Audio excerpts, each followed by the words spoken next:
Hi, I'm your host, Marsha, Florence with Just Ask. Today's show, ladies and gentlemen, is Genesis Hope. Hurry back and join us.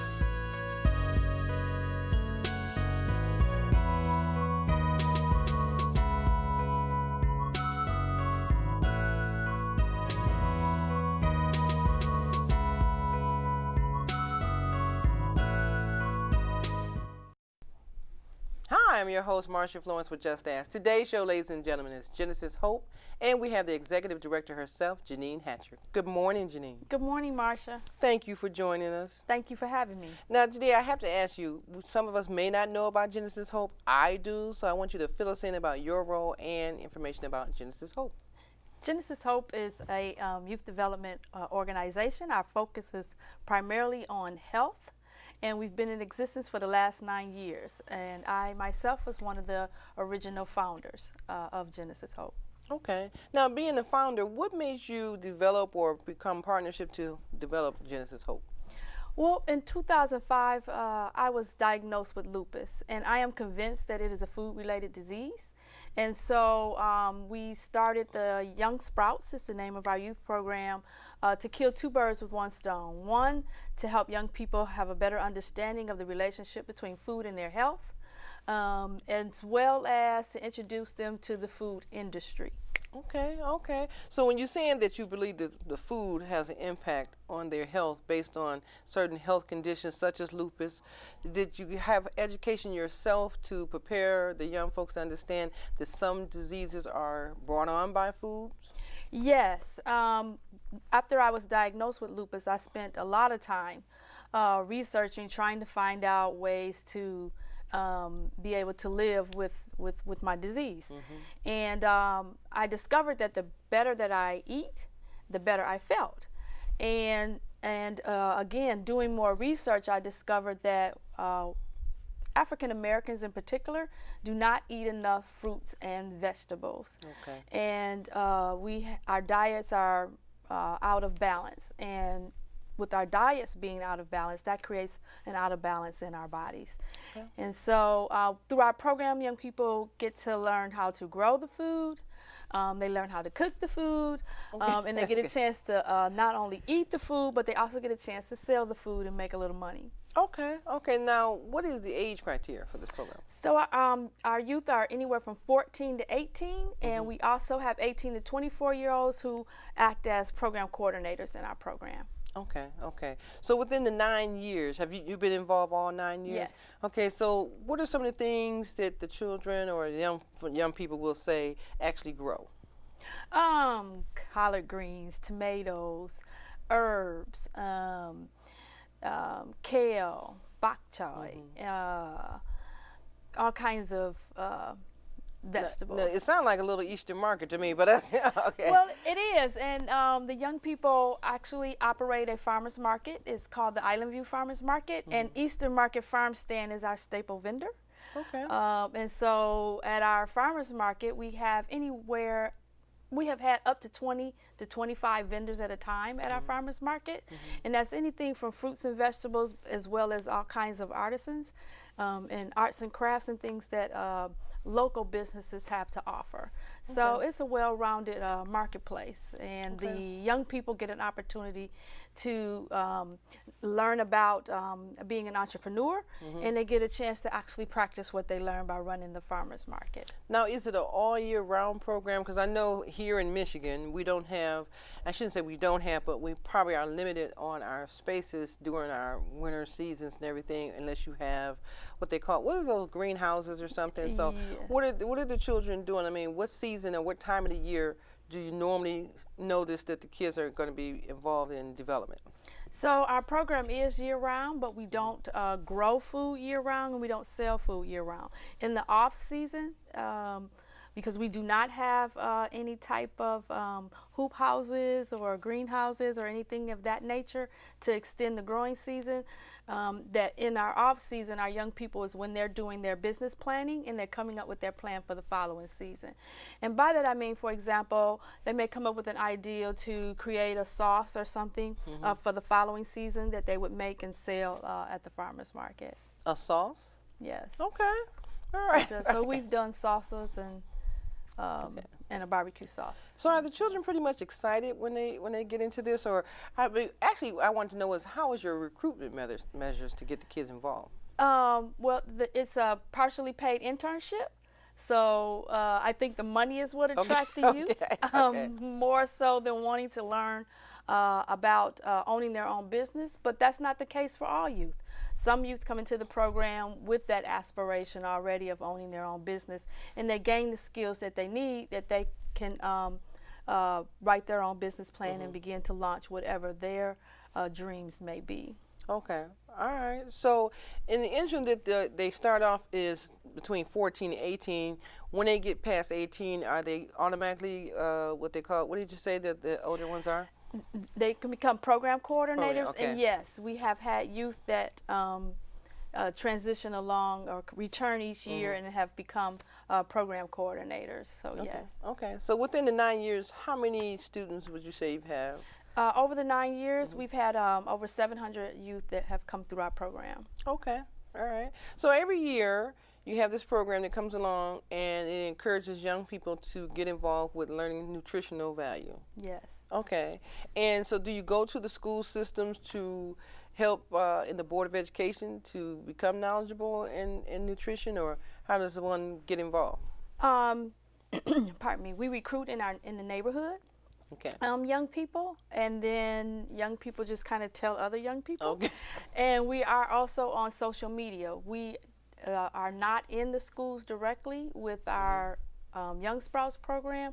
We have worked before in the school system with our Green Corps, and those young people learn about food, land, ozone, water, and waste. And actually the waste education is folks can attend to a workshop that the young people would put on, and then they will get the free recycling bin for those who live in the city of Detroit. Okay. I'm sure that's got to be exciting for young people to be involved in, especially when they see that they actually are hands-on in something growing, and then they can turn around and prepare it for a family meal. So that's got to be pretty much exciting for kids. Yes, and you'd be surprised. Like I said, we have a cooking program. It's called Let's Cook. And some of the fruits and vegetables and things that we try, they've never had before. And so sometimes it's hilarious kind of watching them look at some food that they may not have seen before, and then trying it for the first time.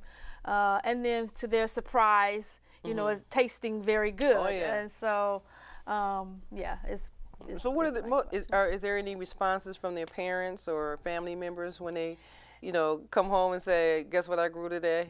Yes, and some of that is our biggest challenge with helping young people make better lifestyle choices is the parents. And so trying to get the parents involved is key to actually making a change in their eating behavior over the long haul.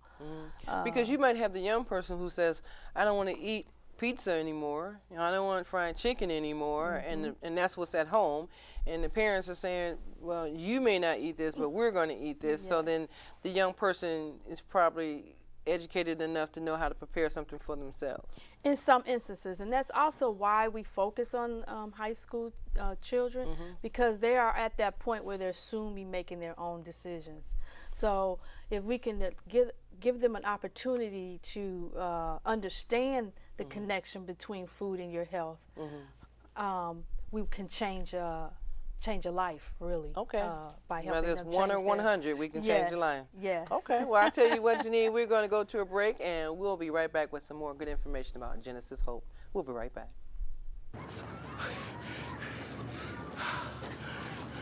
Mark!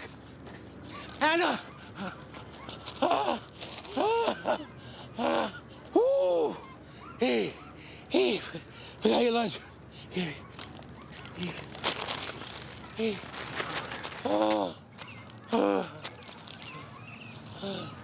You don't have to be perfect to be a perfect parent, because kids in foster care don't need perfection. They need you. Over 1 million Americans at risk of foreclosure have been helped by making home affordable. Find out now what your options are. The average text takes your eyes off the road for nearly 5 seconds. Stop the texts. Stop the wrecks. And welcome back to the second half of the show. For those of you who are just not joining us, we have Jeanine Hatcher, Executive Director of GenesisHOPE. Now, Jeanine has enlightened us with some information about young people being involved in nutritional programs. So now we need to find out if you have one that wants to be involved in a nutritional program. So Jeanine, how does a young person actually become involved? I mean, so like we have a young girl, 14-year-old girl, hey, it's almost summertime, nothing to do, but she has an interest in wanting to learn something about nutrition. Where does she go and how does she get started? You can go to our website, which is www.genesishope.org. You will find an application there, and our telephone number is 313-571-0937. That number again is 313-571-0937. After you contact us, we'll contact you back. We have an application that you must complete. And once the application is completed, the first step is we have orientation. And to begin with our program, we have health and nutrition education. We partner with Michigan State University Extension Program.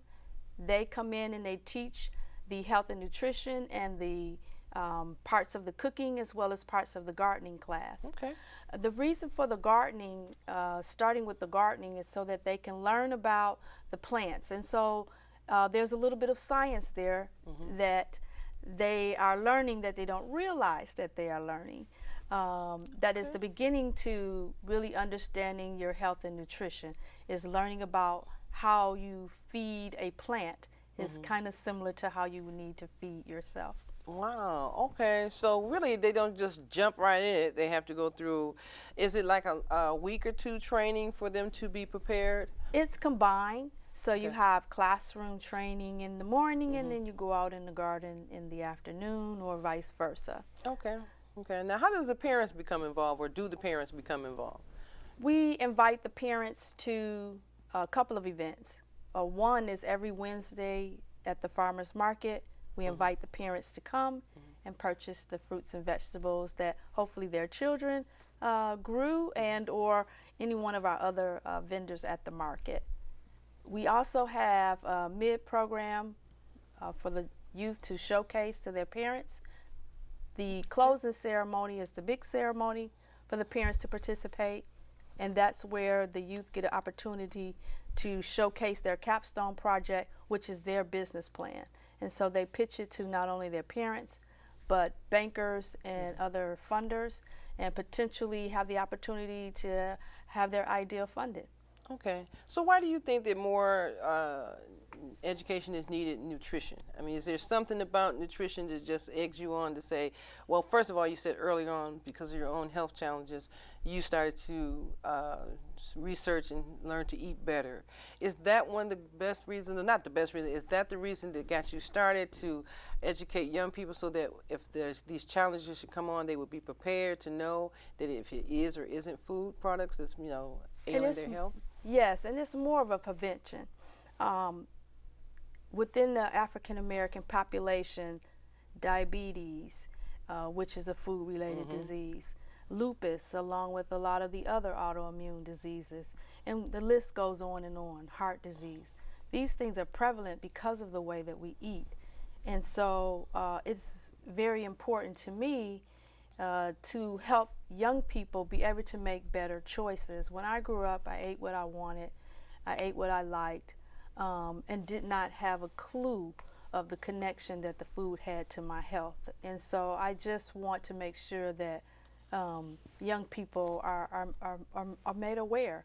And at the same time, through our market, if you do have these health challenges now, how can you really fix that with your diet?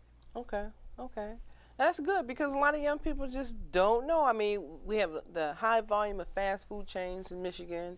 Fast food is like #1. So why cook when you can have pizza, or why cook when you can have a sandwich ordered quickly, you know? And so anything that they can consume faster and within a matter of minutes, not prepared by their own hands, really is not always working for you, it's working against you. Absolutely.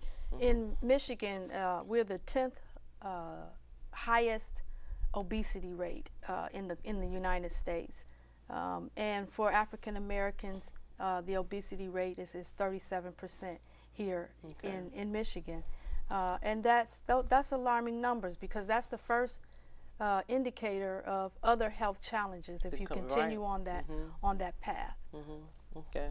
Yeah, and you know, and then for me, I always wondered, why did the school system take out home ec? I'm still on that. Okay, I look at like home ec, and I know I'm aging myself, but anyhow, home ec was one of those programs that you may not like it when you got there, but before you leave there, you learn to appreciate it.